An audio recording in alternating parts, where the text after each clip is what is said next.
Hello दोस्तों, स्वागत है आप सभी का अपने ये चैनल स्टडी विद प्रेम में। आज हम सीखेंगे एक और नया एडवांस इंग्लिश का स्ट्रक्चर।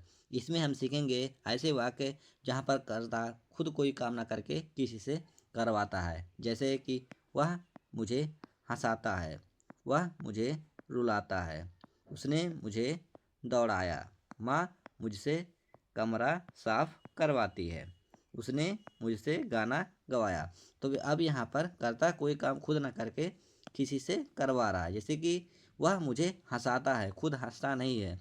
कि अगर वह ऐसे बोलता है कि वह हंसता है तो ये आपका सिंपल सेंटेंस रहता है, सिंपल प्रेजेंट इंडिफिनिट टेंस। लेकिन यहाँ पर क्या है कि कर्ता खुद कोई काम ना करके किसी से करवा रहा है। जैसे कि वह मुझे हंसाता है, वह मुझे रुलाता है, ऐसे वाक्य।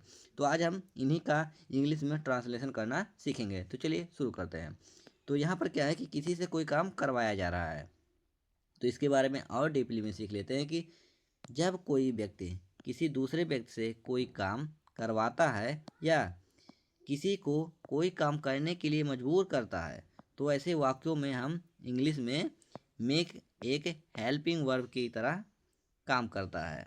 यानी कि मेक का प्रयोग हम यहाँ हेल्पिंग वर्ब के रूप में करेंगे। और हम मेक के बारे में थोड़ा बहुत और जान लेते हैं। जैसे कि इसमें कुछ रूल्स हैं मेक के लिए कि मेक और मेक्स का प्रयोग प्रेजेंट टेंस में होगा और फिर मेड का प्रयोग पास्ट टेंस में होगा। अब यहाँ पर मेक और मेक्स दो चीज़ें हैं, तो इसमें भी आपको डाउट हो सकता है। तो चलिए हम इसे बता देते हैं कि जो मेक्स है ये ही, सी, इट तथा सिंगुलर के साथ में इसका प्रयोग होगा। सिंगुलर यानी कि एक वचन। और जो मेक है ये आई, वी, यू, दे तथा प्लूरल के साथ में होगा। प्लूरल यानी बहुवचन। और जो मेड है ये आपको पास्ट टेंस में होगा। और उसके बाद तीसरा नियम क्या है कि मेक के बाद ऑब्जेक्ट आता है।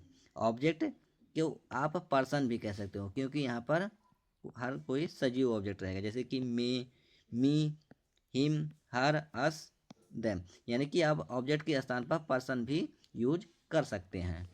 और उसके बाद है ऑब्जेक्ट।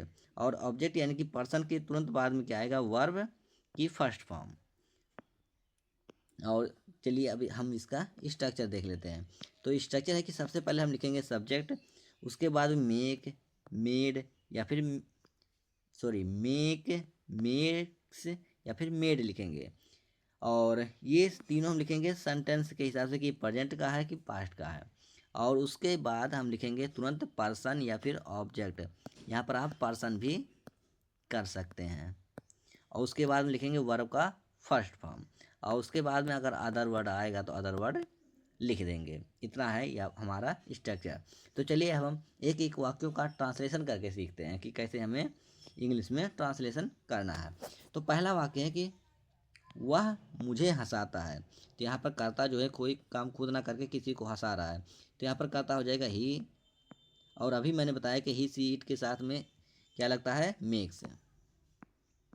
ही मेक्स, उसके बाद लगाएंगे हम पर्सन, मी, उसके बाद वर्ब लव। ये वाक्य आपका कंप्लीट हो गया। अब अगला वाक्य है कि वह मुझे रुलाता है। तो यहाँ पर भी लगेगा ही और ही के साथ में लगेगा मेक्स। उसके बाद लगेगा पर्सन या फिर ऑब्जेक्ट, मेक मी वीप या फिर क्राई आप लिख सकते हो। और अगला वाक्य है कि वह माँ मुझसे कमरा साफ करवाती है। तो मदर हो जाएगा।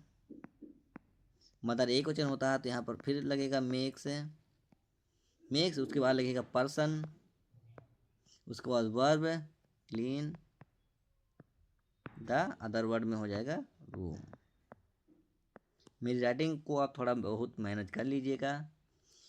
उसके बाद है उसने मुझे दौड़ाया। तो यहाँ पर हो जाएगा ही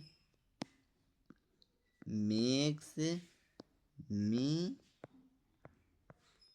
रन। उसके बाद अगला वाक्य है कि माँ मुझसे जल्दी उठाती, सॉरी माँ मुझे जल्दी उठाती है। तो यहाँ पर हो जाएगा मदर, उसके बाद मेक्स, उसके बाद पर्सन या फिर ऑब्जेक्ट, उसके बाद वर्ब वेकअप वर्ब, उसके बाद अर्ली यानी कि जल्दी, अदर वर्ड में आ जाएगा। अगला वाक्य है कि पिता मुझे रोज पढ़ाते हैं। तो ये लास्ट सेंटेंस है और लास्ट सेंटेंस को आप कमेंट बॉक्स में इसका ट्रांसलेशन करके देंगे, जिससे मुझे भी आइडिया होगा कि आपको ये समझ में आया है। और अगर ये वीडियो आपको अच्छा लगा हो तो कृपया करके लाइक शेयर और सब्सक्राइब करना ना भूलें। मिलते हैं अगले वीडियो में, तब तक के लिए जय हिंद।